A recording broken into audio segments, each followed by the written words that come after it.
Hello बच्चों, last class में हम लोगों ने प्रैक्टिस सेट नंबर 15 का पार्ट नंबर फर्स्ट किया था, जिसके अंदर हमने क्वेश्चन नंबर 41 से लेकर क्वेश्चन नंबर 50 तक के कंप्लीट कर लिए थे।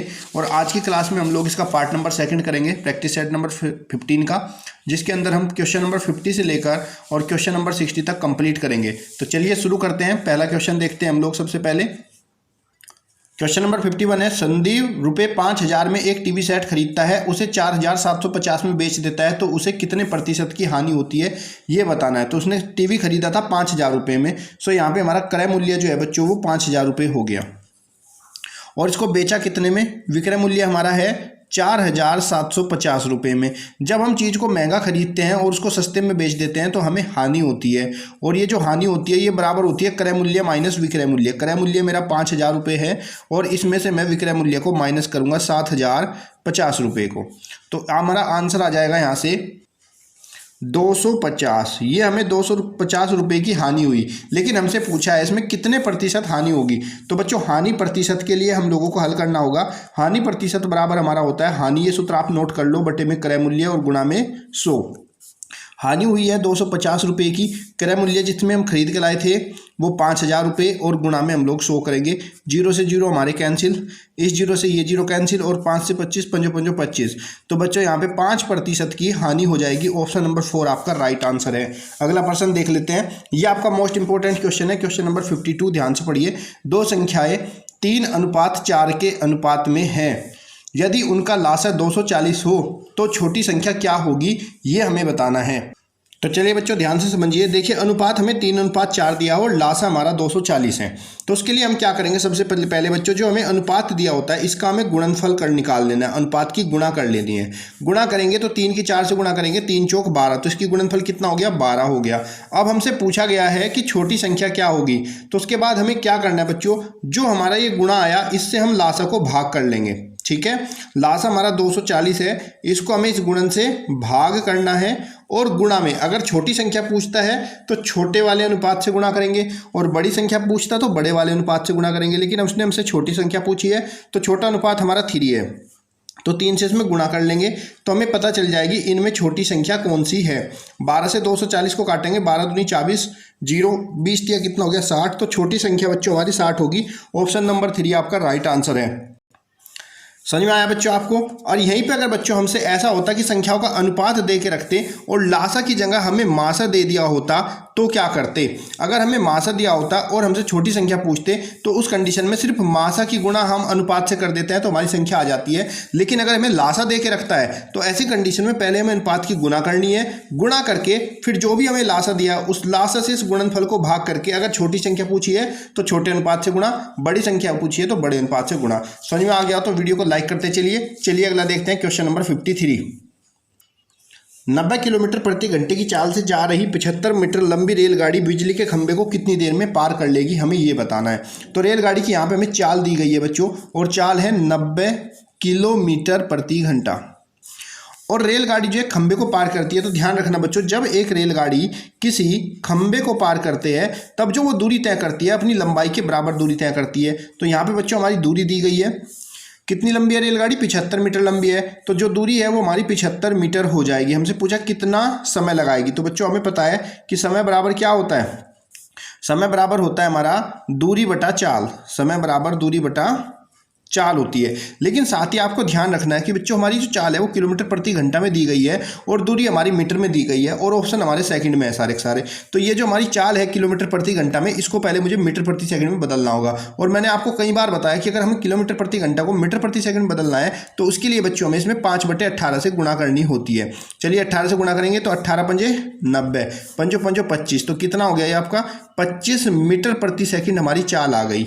अब हमें समय बराबर होता है दूरी बटा चाल। दूरी हमारी 75 है और चाल हमारी कितनी है? 25 मीटर प्रति सेकंड है। 25 से हम 75 को काट लेंगे, 25 या 75, तो आंसर हमारा 3 सेकंड आ जाएगा। ऑप्शन नंबर 3 आपका राइट आंसर। इस तरह के सवाल को जब भी बच्चों हल करते हैं तो ध्यान रखना कि अगर हमारी दूरी मीटर में है तो हमारी चाल मीटर प्रति सेकंड में होनी चाहिए, और किलोमीटर प्रति घंटा को मीटर प्रति सेकंड बदलने के लिए 5/18 से गुणा करते हैं।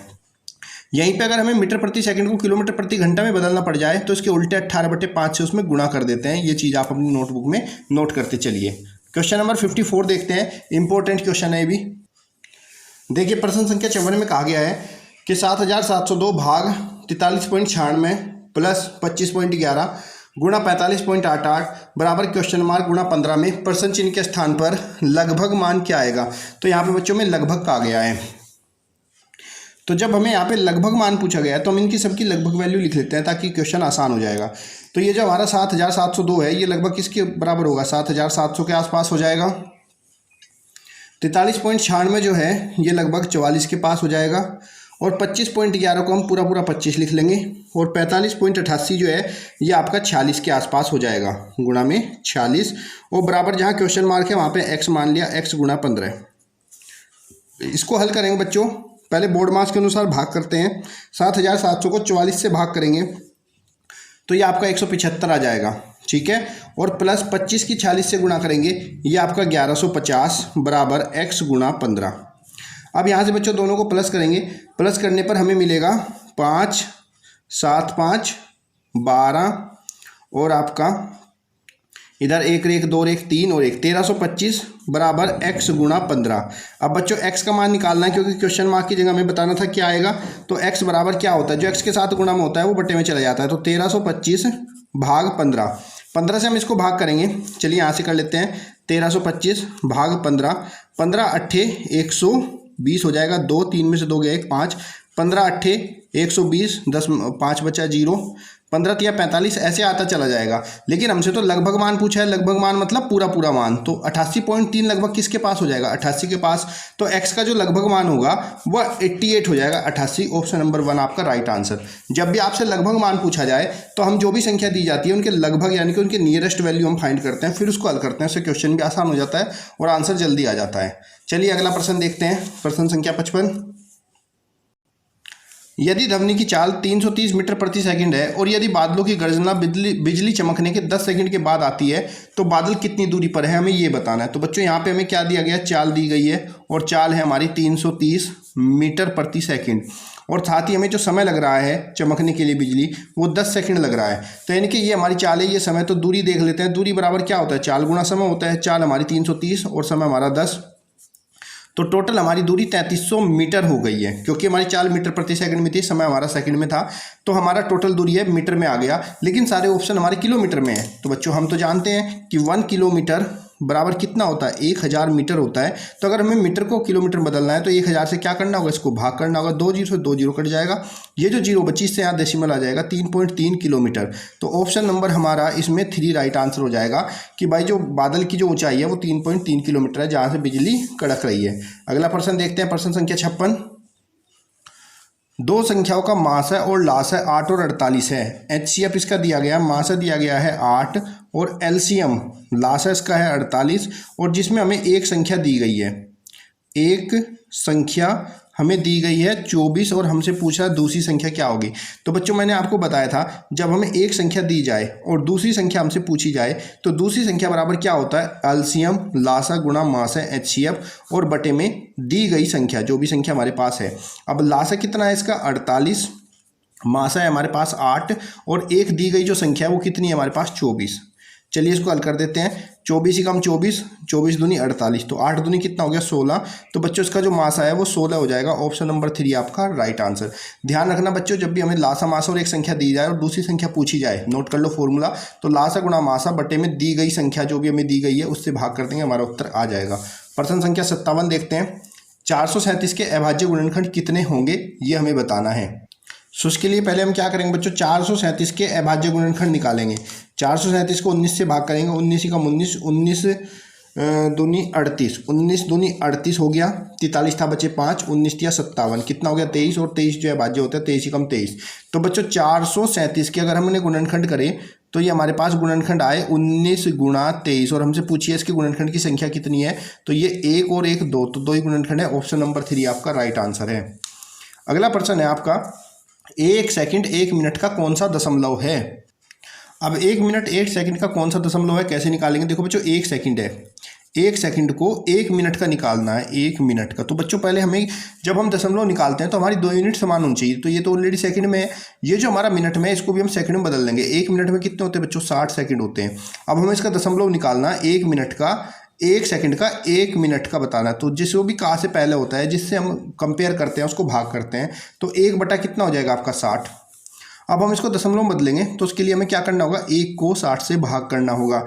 दशमलव लगाया, जीरो उतार लिया, लेकिन अब भी टेबल नहीं चलेगा तो जीरो लगा कर फिर एक जीरो लगाया, फिर हमने यहाँ पे 60 की गुणा करेंगे तो एक बार चलेगा, 60 ही कम 60, 100 में से 60 गया आपका, जीरो 10 में 6 गया 4, फिर एक जीरो लगा लिया, 6 छंग कितना हो गया 36, 360, 10 में 6 गया, ऐसे ही बदलता चला जाएगा बार बार। तो कितना आ गया 0.016। ऑप्शन नंबर कौन सा है, 0.016। ऑप्शन नंबर 3 आपका राइट आंसर हो जाएगा कि ये जो है इसका इतना भाग है। अगला प्रश्न है, उस वर्ग का क्षेत्रफल ज्ञात करो जिसकी लंबाई 2.6 सेंटीमीटर है। उस वर्ग का क्षेत्रफल, ठीक है, तो आपको पता है बच्चों वर्ग का क्षेत्रफल क्या होता है। वर्ग का जो क्षेत्रफल होता है एरिया, वो बराबर क्या होता है, भुजा गुणा भुजा। जो भी आपको भुजा दी गई है उसकी गुणा उसी में करते हैं, या फिर हम भुजा का वर्ग भी बोल सकते हैं। तो देखो उस वर्ग का क्षेत्रफल पूछ रहा है जिसकी लंबाई, तो लंबाई कितनी है 2.6 सेंटीमीटर, तो भुजा हमारी कितनी है 2.6 और उसकी गुणा हम 2.6 से ही करेंगे। जब 2.6 की 2.6 से गुणा करेंगे तो कितना हो जाएगा बच्चों, ये आपका 26 की 26 से करते हैं 6.76, और ऑप्शन नंबर ये होगा तो सेंटीमीटर स्क्वायर। ऑप्शन नंबर हमारा कौन सा हो जाएगा, 1 आपका राइट आंसर हो जाएगा। अगला प्रश्न देखते हैं, प्रश्न संख्या 60। एक आयत का क्षेत्रफल 1056 वर्ग मीटर है, इसकी चौड़ाई 24 है, तो उसकी लंबाई ज्ञात कीजिए, लंबाई क्या होगी। सो बच्चों यहाँ पे हमें क्षेत्रफल दिया गया है और क्षेत्रफल है हमारा 1056 वर्ग मीटर, और साथ ही इसकी चौड़ाई दी गई है 24 मीटर, और हमसे पूछा है कि इसकी लंबाई क्या होगी। तो ध्यान रखिए बच्चों, लंबाई जो होती है, लंबाई बराबर होती है आयत की क्षेत्रफल बटे में चौड़ाई। क्षेत्रफल हमारा कितना है 1056 और चौड़ाई है 24। चलिए इसको हल करते हैं, 2 से कट जाएगा, 2 एकम 2, 2 दूनी 4, 2 पंजे 10, 2 एकम 2, 2 अठे 16। फिर हम इसको 2 से काटेंगे, 2 छिक 12, 2 दूनी 4, 2 पंजे 10, 2 निम 18। अब इसको हम 6 से काटेंगे, ये हमारा 264, 6 से काटेंगे, 6 चौक 24, बचे 2, 6 चौक 24। तो हमारी जो लंबाई है वो यहाँ पे कितनी हो जाएगी बच्चों, हमारी 44 मीटर हो जाएगी। ऑप्शन नंबर 3 आपका राइट आंसर हो जाएगा। तो बच्चों ये हमारा पार्ट नंबर 2 था। उम्मीद करता हूँ आप सबको बच्चों समझ में आया होगा, और अगर कोई क्वेश्चन समझ में नहीं आया तो आप मुझे कमेंट बॉक्स में पूछ सकते हो, या फिर मेरा जो व्हाट्सअप नंबर है, व्हाट्सअप नंबर आप सबको पता ही है, इस नंबर पर आप लोग जो अपनी प्रॉब्लम सोल्व कर सकते हो। अगर इसका PDF चाहिए तो आपको इसी नंबर पर मिल जाएगा। तब तक के लिए धन्यवाद। जय हिंद, जय भारत।